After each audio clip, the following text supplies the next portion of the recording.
Hi, I'm Ryan Crosby.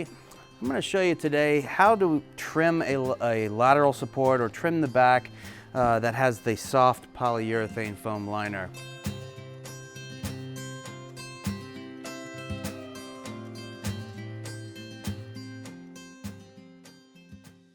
I've already removed the cover and I've taken out my screws on the end of my lateral so I can separate these shells. But I want to mark the lateral. Let's say we've got the left lateral is just a little bit too deep, and we're going to cut that back a little bit. I'm going to get my silver marker here and just draw this onto the outside of the shell.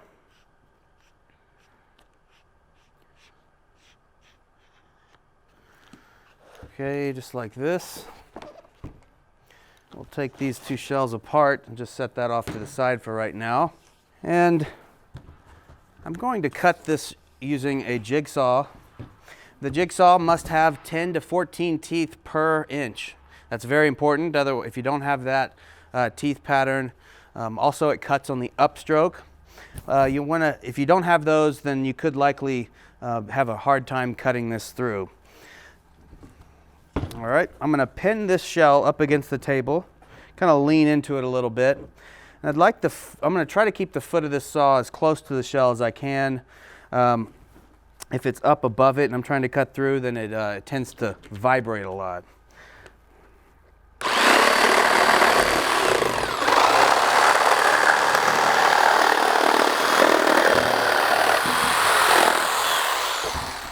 Okay, that's that. And I have a little bit of a sharp tip left over. I'm going to use this wood rasp here, kind of just pull that, take that little edge off. You can also use like a metal file or a coarse grit sandpaper if you'd like. Now I'm going to finish the edge of this using our deburring tool. Just kind of run this along the outside of where you cut and on the inside too. We don't want any sharp edges. There we go. Now I'm going to take this liner, put this back into the shell, make sure my T-nuts are lined up. I did cut past one of those T-nuts on the other side, so I'm just going to line this one up on this side and over here. I'm going to mark it using a Sharpie right along the edge where I cut that. I actually ended up cutting right through a T-nut, so we're going to have to remove that one. Set this outer shell to the side. And now I'm going to cut right along this line, but I don't want to cut the foam at the same level as the shell. I want the foam to extend about 5/8 of an inch beyond the shell to protect that user from the edge of the plastic. So take my little handy razor knife and I'm going to separate the foam from the shell. Just cut right along the edge.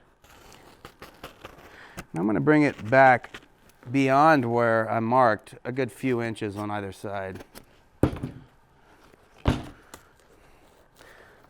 Okay.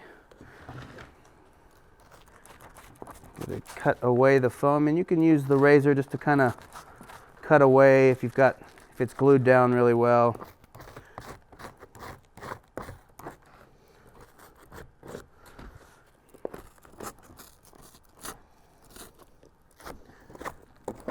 Go. Just want to get it back out of the way a good ways, but also far enough that I can just tape it down and keep it out of the way.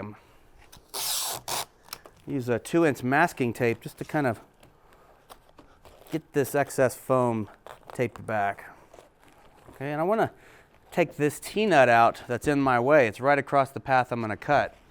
So I just want to heat it very, very quickly on the inside, just right over the T-nut. Not much, just enough to get the plastic, soften it up a bit. And now you can use a tool to push this T-nut out. If you don't heat it up first, you could potentially crack the shell, and we don't want to do that. Set that hot T-nut off to the side. All right, now I'm going to follow the same method of cutting this as I did on the outer shell, just kind of pin it up against the table.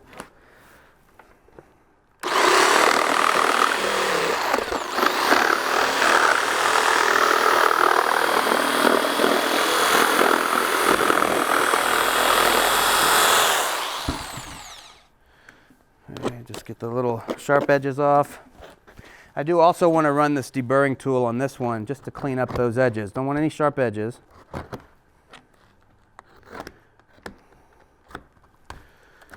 Okay. Now I can untape my foam. Remember, I said I want to leave about 5/8 of an inch of this foam beyond the actual shell. So I'm going to mark that to make it a little easier on myself to cut it. Just kind of following right along about 5/8 of an inch. Use your turkey cutter, trim that.